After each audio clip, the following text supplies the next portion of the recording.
Tony Luke on my right. Clearly, he's drawn a big audience, so many of you would have read the details of his life story in Wow, but just to emphasise the fact that he, way back in the 1970s, he was proposing the two-state idea as part of his doctoral thesis, so I'm assuming you were a young man then.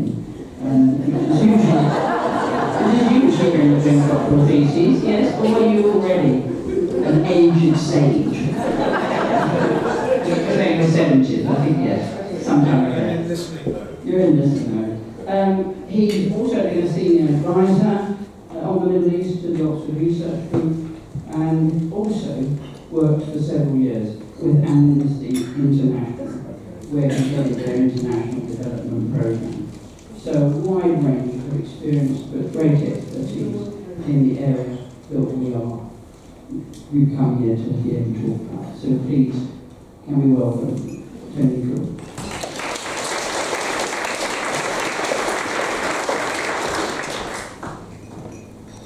Well, thank you very much, Paula. Am I on? No. Paula, thank you very much. No, still not. Yes, it was just in here. So, two.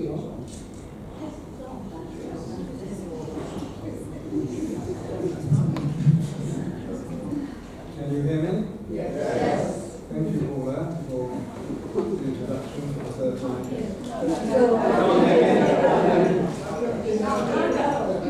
Is it the mic or is it my voice? It's the audience. Mine seems to work. Let's switch mics.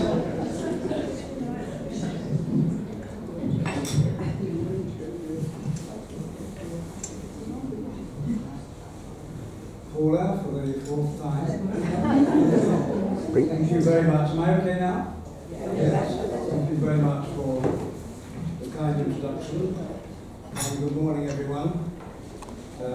May I first express my thanks to Anne Wayman and Margaret for the invitation to address this distinguished and sizable gathering about a burning topic which is notoriously divisive, relentlessly tragic, and possibly on the verge of becoming irresolvable. Forgive me if I start on a sour note, but I can't help feeling these are the worst of times. In the nearly 60 years of my involvement with this conflict, since I was indeed a young man, I have never known the situation to be as dire or the outlook to be as bleak as now. As if the killings and kidnappings initiated by Hamas on the 7th of October 2023, followed by Israel's devastating attacks on Gaza were not horrendous enough, the warfare has now spread to Lebanon, where Israeli forces are up against the militarily more formidable Hezbollah. And this is not to mention the terrifying prospect of an escalating regional war involving Iran and Israel and potentially bringing in other powers. Nor is it to mention the time bomb that is the West Bank. As always, of course, the principal victims are the ordinary people, whether Palestinian, Israeli, or Lebanese. The ferociousness, the cruelties, the hatred, the terror, the suffering and misery are breaking all records. Speak up. Having said all this, Close to the mic. why don't I try and do this? If you wouldn't like me to start again. Having said all this, painted that gloomy picture, and no doubt hugely depressed you, I want to pose a vital question. Are there any grounds for believing that somewhere inside the murky dune there resides a ray of light? I pose this question because I think we owe it to future generations, and indeed to this generation too, not to give up on peace between Palestinians and Israelis, which is key to peace in the wider Middle East. The alternative of perpetual conflict and endless fear doesn't bear thinking about. Already, the toxic global overspill has affected communal relations in countries around the world, including this one, and fueled the linked phenomena of anti-Semitism, Islamophobia, and Arab bigotry, which have all surged in the last year. So it's almost in everyone's interest that we find a way. We should not forget there was a time in the 1990s, during the period of the Oslo Accords, which I'm sure most of you will remember, when the political culture was a lot more congenial. Hopes for an independent Palestinian state alongside Israel were around, and cooperative Arab-Jewish projects were fostered, and personal relations across the divide began to blossom. Palestinian flags flew proudly in West Bank towns and villages with the permission of the Israeli military authorities. Delegations from Northern Ireland and South Africa visited Israeli and Palestinian peacemakers to pick up tips on how to do it. A prominent Israeli politician was mooted as a future possible Secretary General of the United Nations. And research institutes noted a global decrease in anti-Semitic and Islamophobic incidents. If we are to make any headway in our task, we need to consider first what the conflict at its core is all about. What sense can we make of it? There's an old adage that if you think you understand the Palestinian-Israeli conflict, someone hasn't explained it to you properly. So, how to explain it properly, given the wide and contradictory range of explanations on offer? Some of them you might feel are more simplistic, self-serving, or heavily one-sided than others, but they all have their faults. Many accounts reduce the conflict to a struggle between good and evil, which depends, of course, on which side you're on. Variations on this theme portray it as a battle between modernity and feudalism, or democracy and dictatorship, or peace-seeking innocence and terrorism, or alternatively between a native population and foreign usurpers, or freedom fighters and the forces of imperialism. Then there is the view that the conflict is a clash between David and Goliath, where the Israeli David is surrounded by the colossal Arab and Muslim Goliath, or contrariwise, the Palestinian David is dominated by the all-powerful Israeli Goliath. Others have depicted it as essentially a religious dispute between Islam and Judaism, or a historical racial struggle between Arabs and Jews, sometimes garnished by grotesque anti-Jewish or anti-Muslim images and stereotypes. An influential faction of the evangelical Christian right in the United States sees the divine will as the principal driving force, whereby the second coming is dependent on all Jews moving to Israel and colonizing Judea and Samaria, commonly known as the West Bank.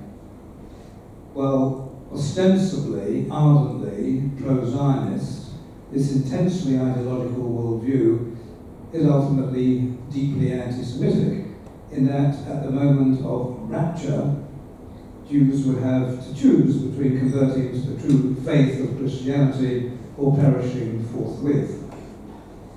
Prominent adherents to this doctrine include the former US Vice President Mike Pence and the former US Secretary of State Mike Pompeo. Former, and hopefully not future, US President Donald Trump relies heavily on the evangelical constituency, loosely estimated to be around 25% of the US population, for political and financial support. The Jewish population, by contrast, in the US is roughly 2%.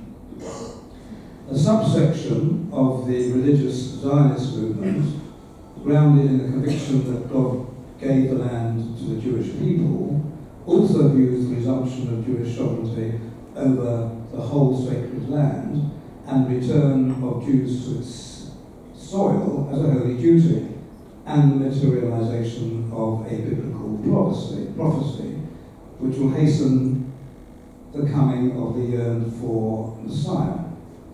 This doctrine, subscribed to by maybe 10% of the Israeli population, does not, needless to say, share the evangelical Christian movement's ultimate vision of the genocide of the delinquent Jews. Adherents include the influential Itamar Ben-Gvir and Bezalel Smotrich, both far-right members of the current Israeli government under Benjamin Netanyahu. Against this, some more orthodox Jewish sects consider Zionism itself to be a heresy, on the grounds of the premature gathering of the exiles and resumption of Jewish sovereignty over the Holy Land sinfully preempt and therefore may delay the coming of the Messiah. Historically, the Orthodox arrows were pointed mainly at the leftist secular Zionist movement which pioneered the Jewish state, but which today is more marginalized within Israel. Another worldview sees the conflict exclusively or primarily through an anti-colonialist lens, portraying Israel from its inception as a settler colonial apartheid state. Almost everything, including the conflict's complex history, is then folded into this narrative, bizarrely casting Jews who were fleeing a brutally anti-Semitic Europe for their lives as agents of European colonialism. A similarly one-dimensional worldview processes almost everything through the lens of ubiquitous anti-Semitism. Palestinian resistance to dispossession and exile is thereby not perceived as an authentic response to the catastrophe they experienced, but a knee-jerk anti-Jewish reflex. The Arabs and Muslims in general, and the Palestinians in particular, are viewed as the latest incarnations in a long line of incarnations of the eternal Jew hater. The common problem with all these approaches is that they rely to a greater or lesser extent on prefabricated frameworks, parachuted in from the outside, or in some cases from above. Thus, they are likely to tell us more about the predilections of the explainers than about the conflict itself. Although this is not to say that some of the accounts don't shed some light on some aspects of the conflict. In trying to make sense of it all myself many years ago, I eventually came to the realization that an essential first step was to view the conflict as the principal protagonists themselves viewed it, through their eyes, subjectively, empathetically, viscerally, with all the emotions and passions and even the distortions and fabrications left in, rather than disregarded in the name of a phony objectivity. I originally elaborated this approach in a Fabian pamphlet, this one, A Tale of Two Peoples, published in January 1973, when, after extensive research and travel, I endeavoured to sketch out the two narratives. Here is a wee taste of each of those narratives, filtered respectively through an Israeli Jewish lens and then a Palestinian Arab lens. So first, the Israeli Jewish lens.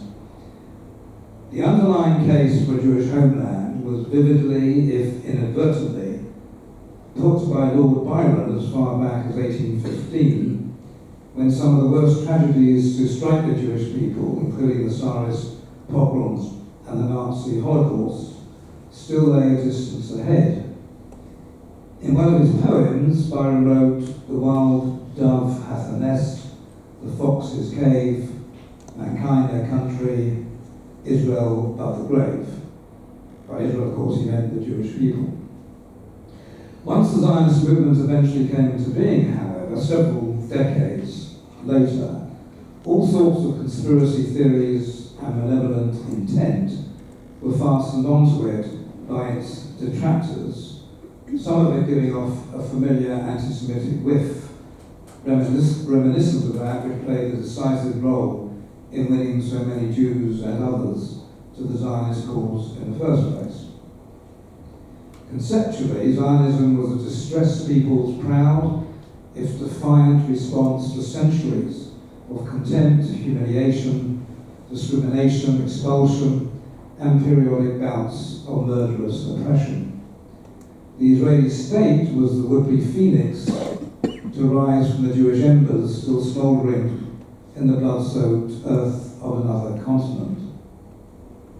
The underlying purpose was the affirmative one of achieving safety and justice for a tormented people, not the negative one of doing damage to another people. Yet, in the attempt to rectify the enduring Jewish calamity, the reality, as we switch from one lens to the other, is that damage was inflicted on another people, on the hapless Palestinian Arabs who paid a heavy price and are still paying it. The Palestinians, like all colonized peoples, had long yearned for their independence free from foreign rule, only to find that in their case, another people, mostly from foreign parts, was simultaneously laying claim to the same land. For them, the Israeli state was not the freedom-loving phoenix, but the voracious vulture that grew fat on the entrails of Palestinian villages. Naturally, the Palestinians resisted. Any people would have resisted. The Palestinians, in like fashion, did not set out to damage anyone, but aspired to what they felt was rightfully theirs. Displaced, dispossessed, and deserted, they were among the principal losers in the geopolitical lottery that followed the horrors of the Second World War. Their original felony was, in essence, to be in the way of another distressed people's frantic survival strategy, fueled by an industrial genocide for which the Palestinians bore no responsibility. Virtually everything that has happened since then is in some way a consequence of the interplay of these dynamics. Viewing the conflict through these lenses, each in turn, has the benefit of enabling the minimum core aspirations of each people to be probed and distilled. In both cases, the pamphlet concluded, the aspirations may be reduced to self-determination in a state of their own, in the country that each people regards as its own. This translated into a proposal for a Palestinian state on the West Bank and Gaza Strip alongside the State of Israel, which, as Paula noted in later years, came to be known as the two-state solution. So sure was I of its desirability and inevitability that I fully expected it to be implemented by the mid-1970s, roughly 50 years ago. Well, that's one I definitely did not get right. A small but growing number of Palestinians and Israelis, plus a few other internationals, were beginning to make much the same advocacy around that time, but unfortunately it took many years to catch on. By the mid-1970s, the PLO leader Yasser Arafat had been won over. In 1988, the organisation, the PLO, formally adopted this position, and in 1993, under the Oslo Accord, it officially recognised Israel and went even beyond that to recognise its right to exist, and I quote, in peace and security. Israel in turn recognised the PLO as its new peace partner, which had previously been outlawed as a terrorist group, with Arafat as the chief thug. Among the people as a whole, support steadily grew, peaking at over 70% of both Palestinians and Israelis in 2002. 3 Israeli prime ministers edged towards deals structured around 2 states. In March 2002, the Security Council finally adopted the 2-state goal as official UN policy, and the Arab League simultaneously launched the Arab Peace Initiative predicated on 2 states. Nonetheless, for many years the opportunity was allowed to slip by, but complacency was given a rude shock with Hamas's horrific attack on the 7th of October and the Israeli government's horrendous response, together with the global repercussions. Suddenly desperate for an end to the escalating conflict, one country after another, plus a spread of international institutions, have publicly recommitted in recent months to the 2-state paradigm as the only way to achieve it. I heard Putin this morning on the television at the BRICS conference reiterating Russian support for the 2-state solution. But one government that is resolutely opposed is the ruling Israeli coalition, comprising a bizarre assortment of strictly orthodox hardliners and ultra-nationalist fanatics, strung together to keep Prime Minister Netanyahu, who faces domestic charges of bribery, corruption and fraud, out of jail.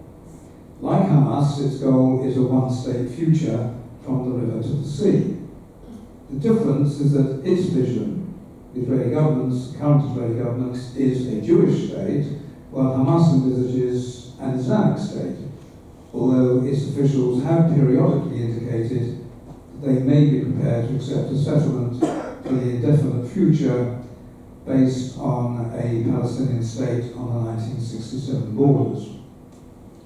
All these years on, the 2-state idea still seems valid to me, as it is hard to envisage any other practical way of ending the Israeli occupation and enabling the Palestinians, as well as the Israelis, to exercise their right of self-determination. Proponents of other outcomes need to ask themselves whether their proposals are capable of satisfying the bare minimum core needs and aspirations of the Palestinian and Israeli peoples, and allaying their maximum fears. These have always been the indispensable ingredients. Yet the mantra that there is no alternative to the 2-state solution does not get a free ride. A rival mantra holds that the 2-state solution is dead. My fear is that both mantras are right, that there is no alternative to the 2-state idea, but that it has long passed its sell-by date. If this be the case, fierce deadlock lies ahead. So what grounds are there for believing there is hope that the current disaster may be leveraged towards resolving the conflict? Well, for one thing, it is telling that every promising advance since the 1967 Arab-Israeli War was provoked by an unforeseen seismic event. The fearsome 1973 Arab-Israeli War transitioned into an Egypt-Israel peace treaty 6 years later. The first Palestinian Intifada, ignited in 1987, culminated in the 1993 Oslo Accord, flawed though it turned out to be. The second, more violent Intifada impelled the 2002 Arab Peace Initiative. So there is form for horrific events in the region to trigger renewed peace efforts following a time lag, usually between about 3 to 6 years.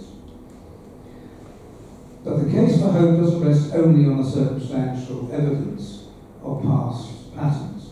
There is a substantive basis for it too.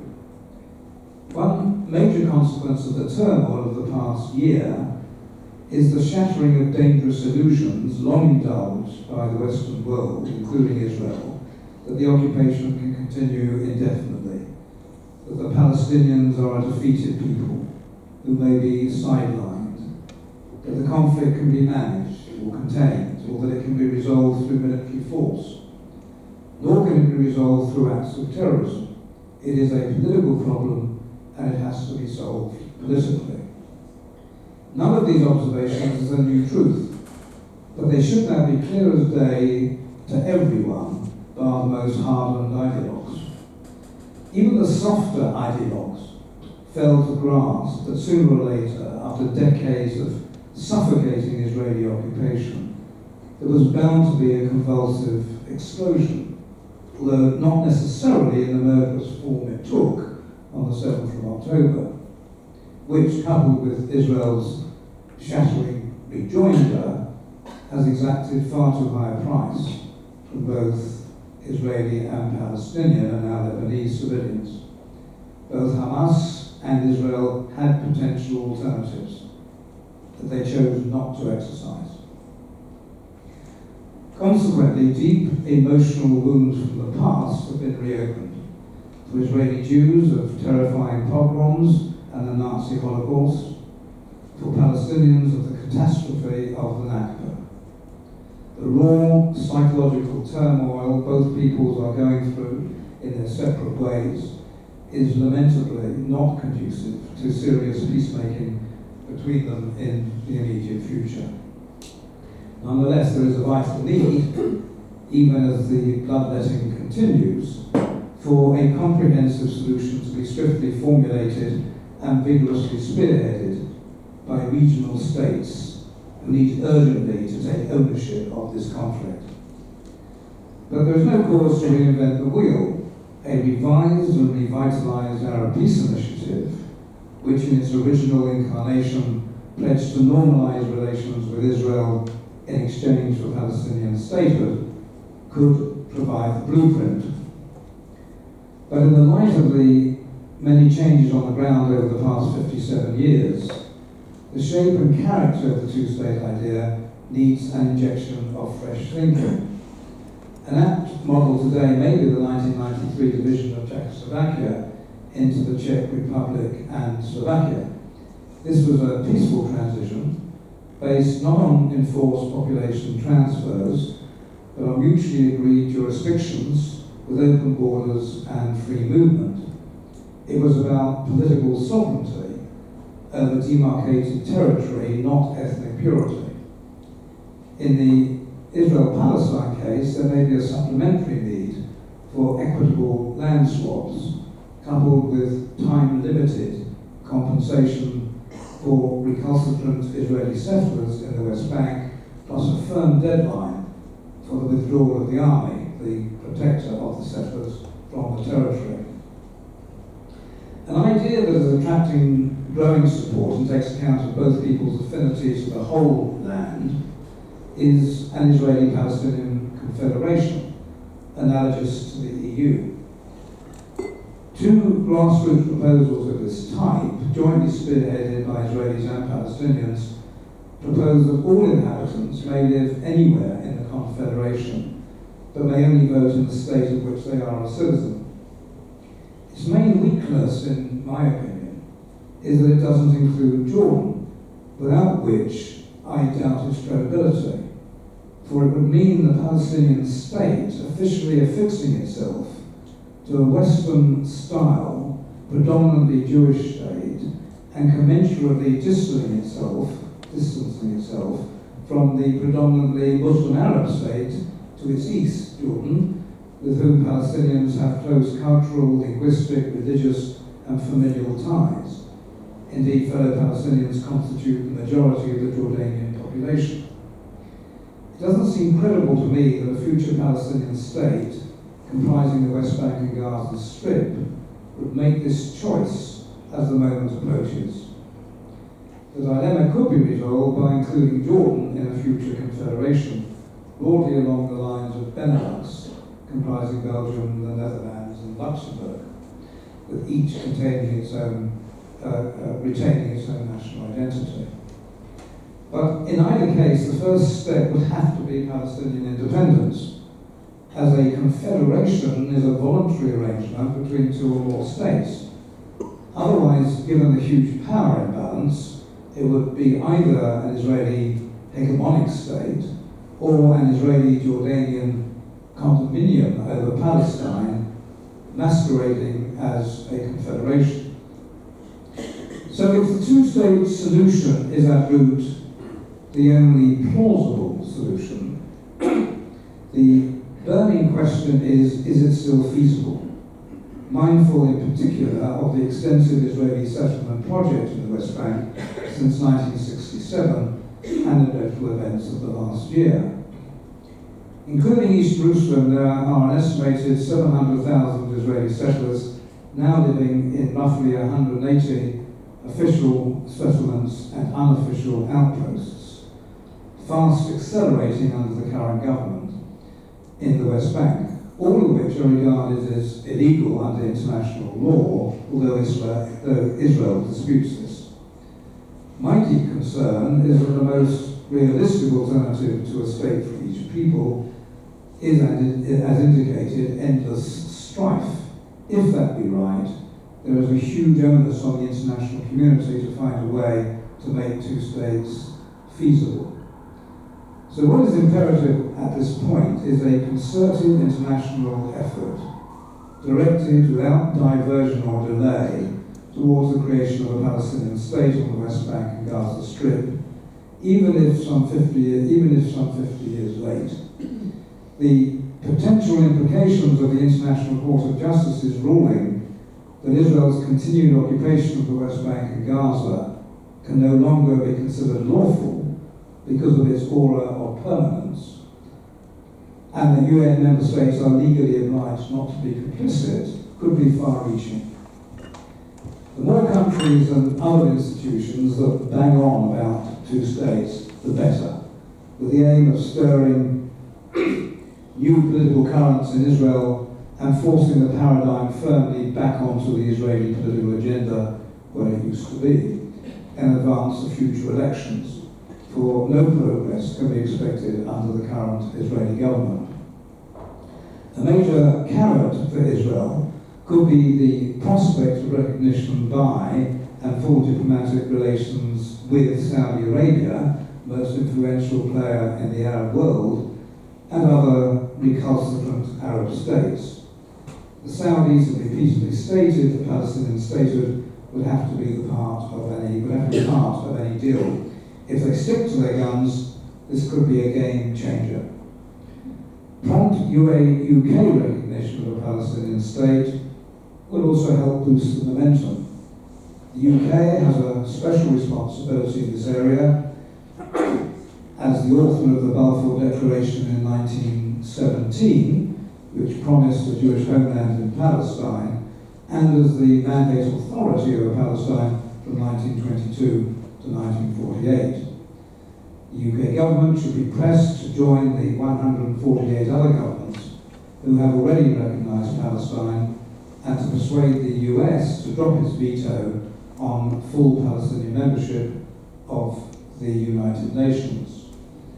As long ago as 1975, I was told separately by two Labour foreign ministers that they agreed that Palestinian statehood should be supported, but then was not the right time. A conviction still parroted by their ministerial counterparts today. But if not now, some 49 years later, then when exactly? The indelible message that needs to come across is that the world will not entertain a future that does not include the Palestinians having their own self-determination in their own state alongside Israel, possibly in the form of a confederation, ideally to include Jordan as well. Every Israeli voter will need to understand and process this, for their own future depends on it too. So, we may conclude that despite everything, the conflict can still be resolved, but if the chances not seized quickly and robustly, future seismic explosions, whether foreseen or unforeseen, lie ominously in wait. Thank you for your attention.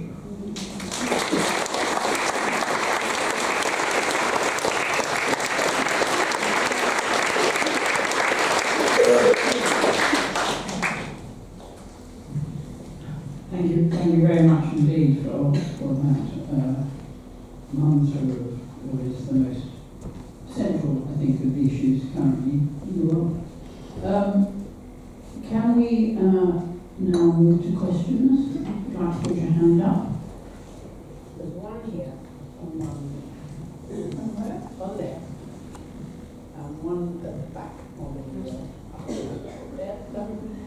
Straight ahead. But then, yeah, keep walking, keep walking, keep walking. And then now you're going to turn left. There.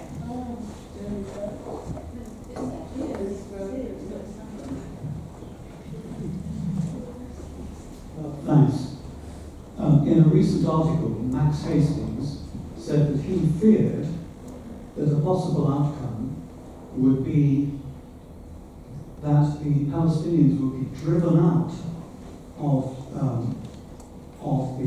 Gaza and the West Bank, would become refugees in neighbouring places, and that the world would eventually accept that. He pointed to examples.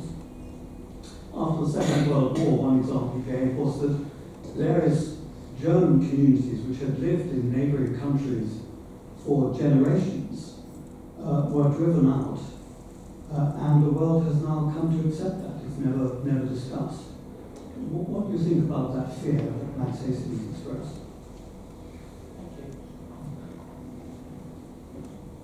Well, this is, have I lost you? No. This is certainly the intention of at least the far-right faction of the current Israeli government.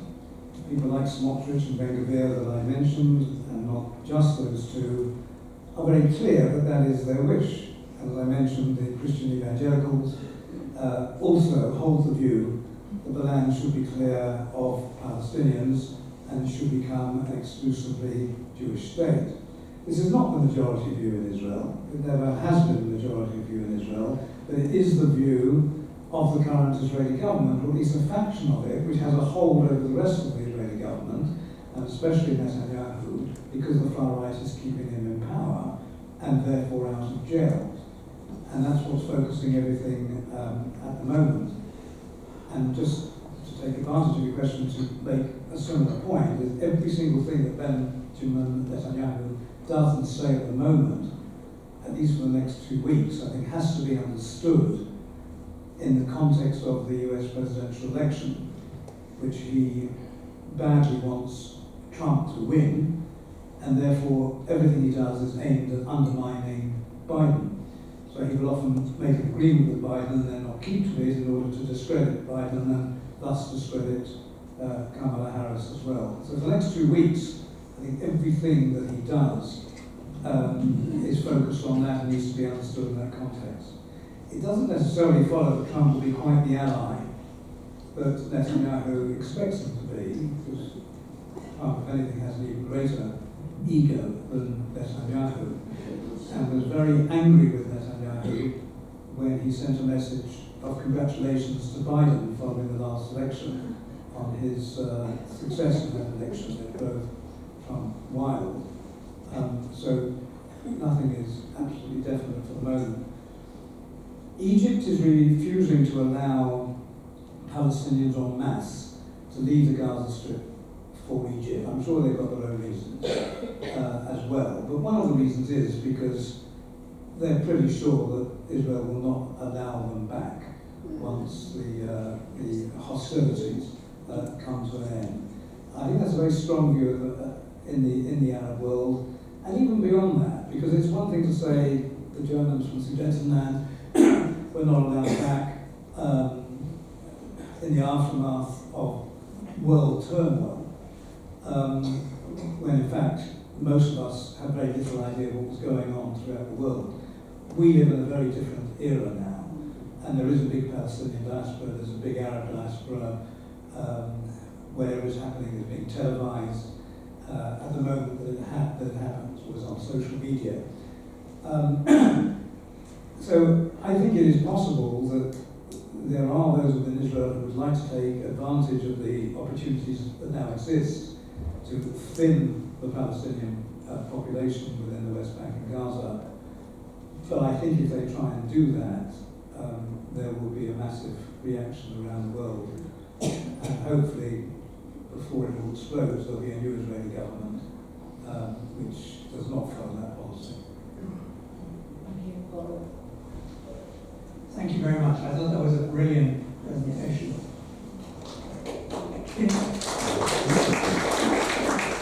in many ways you've addressed the issue that worries me, which is in 2 weeks' time Trump could be president. What I'm reminded of is the fact that just 6 months ago his son-in-law was designing high-rise luxury flats for Jews on the Gaza beachfront. And nothing that I've heard suggests that the sort of people he will put into his government will be anything other than sympathetic to the destruction of Palestine. You know, I make a general point, first of all, which is that a year or so ago, many of us thought we had all the answers to all the questions. Today, I'm not sure we have any of the answers to any of the questions. Almost anything you speculate on now cannot be ruled out. It's all feasible, but it doesn't follow that because some people have certain intentions, that those intentions will actually reach maturity. But it is, as you warn, sensible to be aware that there are people with these sorts of proposals, and not to wait until they are 7/8 implemented before we wake up and try and combat them.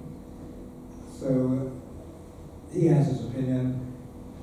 I'm not sure quite how it will work out under a Trump presidency. At the moment, I'm in make-believe, possibly not.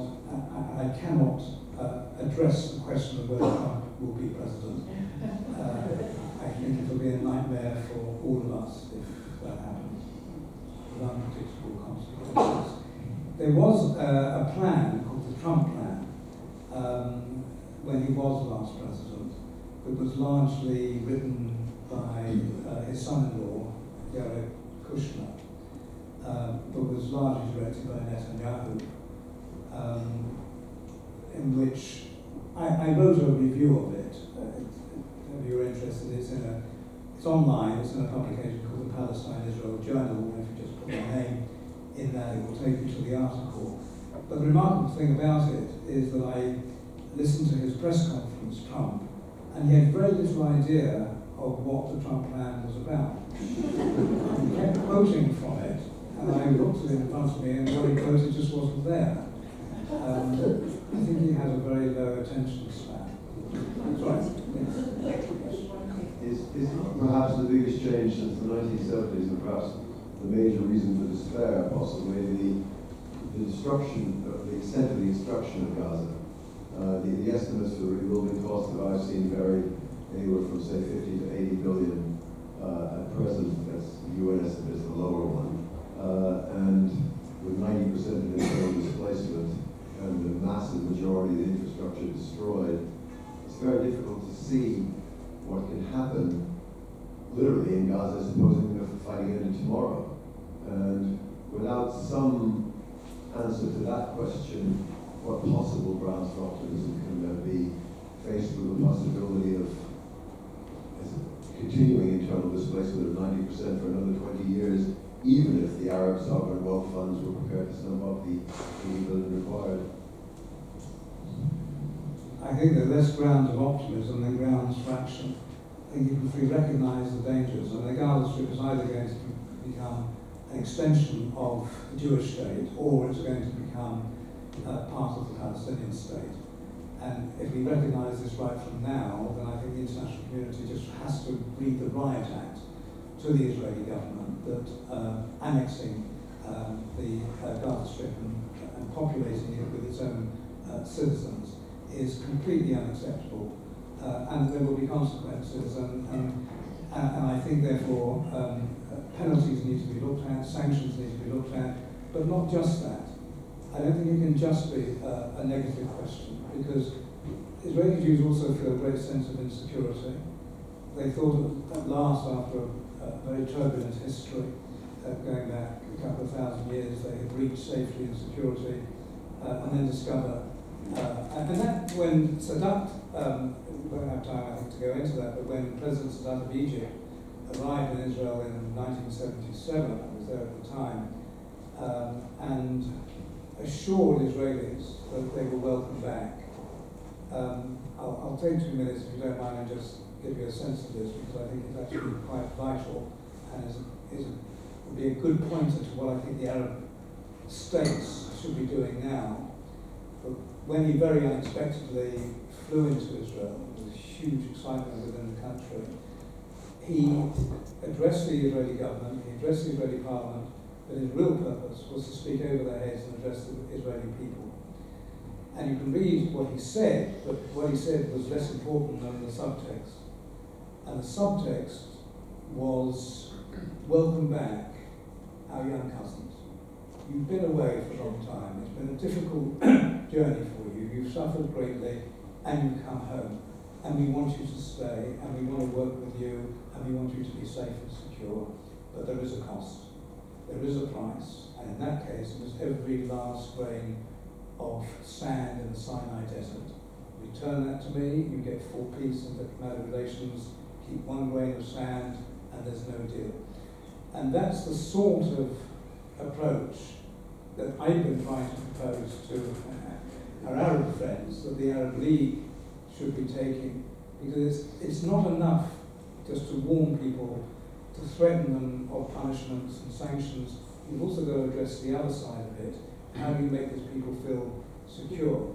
And in Sadat's case, bear in mind that this was Egypt, the big enemy of Israel, the by far the largest country, the militarily most competent, with whom they fought 4 wars, including 1956, within the last few decades. So the idea that the Israeli population could be won over by the president of Egypt was inconceivable until it happened. And this marks the Middle East. It's like that. Nothing is possible until it happens. And then it becomes possible. I once wrote a whole article where I tried to show that almost every major breakthrough in some advancement towards what at the time was regarded as an advancement towards peace was unexpected. So the Sadat initiative was unexpected. The first intifada, the second intifada, the Oslo Accords, and of course what's happened in the last year. These are, if there's one thing that's predictable about the Middle East, it is the unpredictability of it. So yet again, that is something for us to hold on to. But the international community this time needs to be absolutely determined